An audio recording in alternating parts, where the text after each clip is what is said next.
जादुई टीवी। सुनो, तुम्हारे बाबूजी तो कब के गुजर गए। अब उनका जो सामान है वो पड़े पड़े कबाड़ा हो रहा है। बेच ही दो, कुछ पैसे आ जाएंगी। बात तो सही है। अगले संडे फुर्सत में यही करेंगे। अगले संडे रोहित सारा सामान कबाड़ी को घर बुला के दे देता है। तभी उसकी नजर बाबूजी की पुरानी टीवी पर जाती है, जो इतने सालों तक कूड़े में पड़ी थी, फिर भी चमचमा रही थी। टीवी तो देखो, जैसे एकदम नई हो। हाँ, बाबूजी को टीवी देखना बहुत पसंद था। उनका सपना था कि वो टीवी पे आए। एक बार मौका भी था जब वो अपने गांव के गाने सुनाने किसी चैनल पर जाने वाले थे, पर मैं और मेरा भाई लड़ पड़े और बाबूजी को घर पर ही रुकना पड़ा। चला के देखें क्या? हाँ हाँ, क्यों नहीं, देख लेते हैं।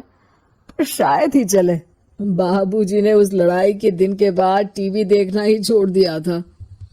टीवी चालू करने के लिए उसमें केबल वायर लगा दिया जाता है। एक न्यूज चैनल चालू हो जाती है।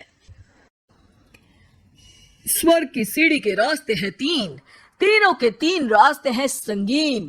पहला रास्ता है सांप की बीन, दूसरा रास्ता घर में बिछा कालीन, तीसरा रास्ता कलकत्ता से चीन।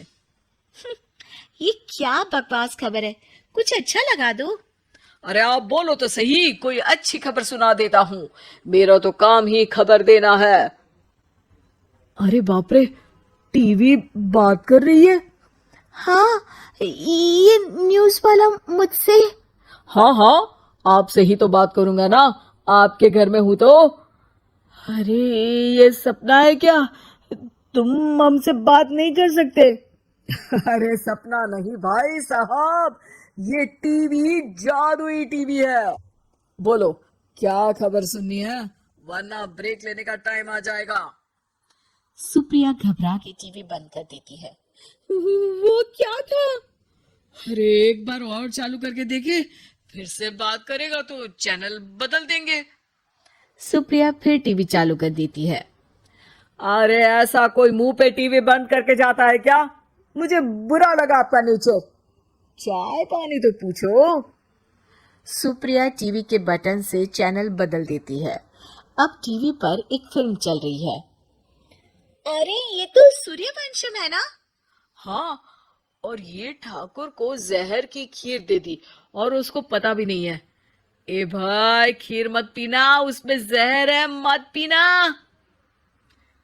ठीक है महाशय, जैसा आप कहें। हाँ। अरे आपकी बात मान ली, पूरी पिक्चर ही अब तो बदल जाएगी। मतलब ये सच में जादुई टीवी है? तभी वहां कबाड़ी आ जाता है। भैया, टीवी के 150 रुपए दूंगा, चलेगा? अरे 1.5 करोड़ में भी ना दे तुमको ये टीवी हम। अरे 1.5 करोड़ खरीदने को होते तो तुम्हारे घर में ये पानी चाय नहीं पीता, अंबानी या टाटा के घर बैठा कोल्ड कॉफी पीता। रोहित कबाड़ी का हिसाब करके उसे वहां से चलता करता है और अपने भाई शशिकांत को फोन लगा के बुलाता है। शशि थोड़ी ही देर में वहां पहुंच जाता है। क्या हो गया भैया? अरे बाबूजी का टीवी याद है? हाँ हाँ, जिसमें घुसे रहते थे हमेशा वो, और अपने को कुछ नहीं देखने देते थे। अरे वो अब जादुई टीवी बन गया है। भैया, आपकी बकवास करने की आदत अब तक नहीं गई। अरे आपके घर में बच्चे हैं, अब तो बड़ों जैसी बात करो। रोहित जाके टीवी चालू कर देता है। टीवी पर एक जादू का शो हो रहा है जिसमें एक जादूगर है। अब मैं अपनी टोपी में से कबूतर निकालूंगा। श्रिंग ब्रिंग शरिंग बम फपा फुफी फुफा पाउ। टीवी से कबूतर निकलता है और शशिकांत के सर पर आकर बैठ जाता है। भैया, ये क्या हो रहा है? भैया इसे उड़ाओ। एक कबूतर, जा जा कबूतर, चल निकल। अब मैं टोपी में से सांप सुनते ही शशिकांत कांप जाता है और भाग के टीवी बंद कर देता है।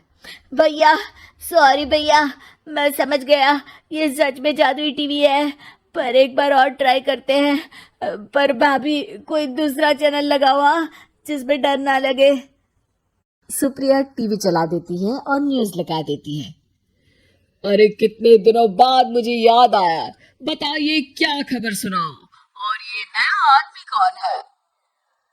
ये मेरा भाई है शशिकांत। ओह यस, वही है ना जिससे तुम लड़ लिए थे किसी बात पे, और तुम्हारे बुढ़ाओ पिताजी गुस्सा हो गए थे और टीवी को संन्यास दे दिया था। हैं? तुमको कैसे पता ये सब? इस टीवी में रहने वाले आदमी से लेकर कबूतर तक को तुम्हारे बाबूजी और तुम्हारी बातें पता है, इसलिए तो ये जादुई टीवी है। ये टीवी क्या कर सकती है वैसे? तुम जो मांगो दे सकती है, कहानी बदल सकते हो, खबर बदल सकते हो, कोई चीज मांग सकते हो। अरे भैया, ये टीवी मैं लेके जा रहा हूँ। बाबूजी का लाडला तो मैं ही था ना। अरे ऐसे कैसे?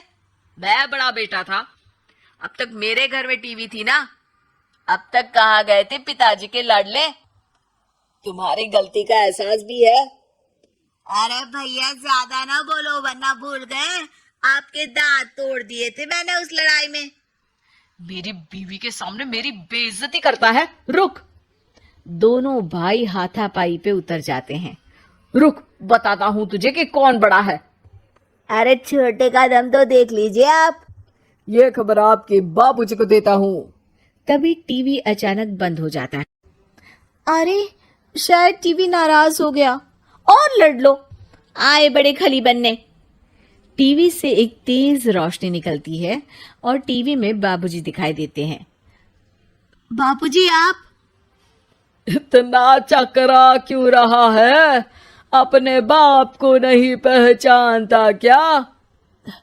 ये तो ऐसा ही है बाबूजी। प्रणाम बाबूजी।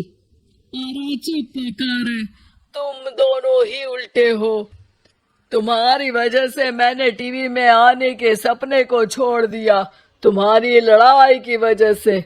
और तो और, जितना मैं अपनी बीवी को नहीं देखता था उतना टीवी को देखता था, वो भी छोड़ दिया तुम दोनों की लड़ाई की वजह से। और अब मरने के बाद जब मैंने टीवी को जादुई टीवी बना दिया तो भी तुम इसका फल लेने की जगह लड़ रहे हो। अरे तुम तो लायक ही नहीं हो। अब तुमको बाबा जी का ठुल्लू भी नहीं मिलेगा। बाबूजी चले जाते हैं। टीवी बंद हो जाता है। रोहित और शशिकांत गिड़गिड़ा के टीवी के सामने हाथ जोड़ के बाबूजी को बुलाते हैं, पर टीवी सिर्फ धुआं निकालता रहता है।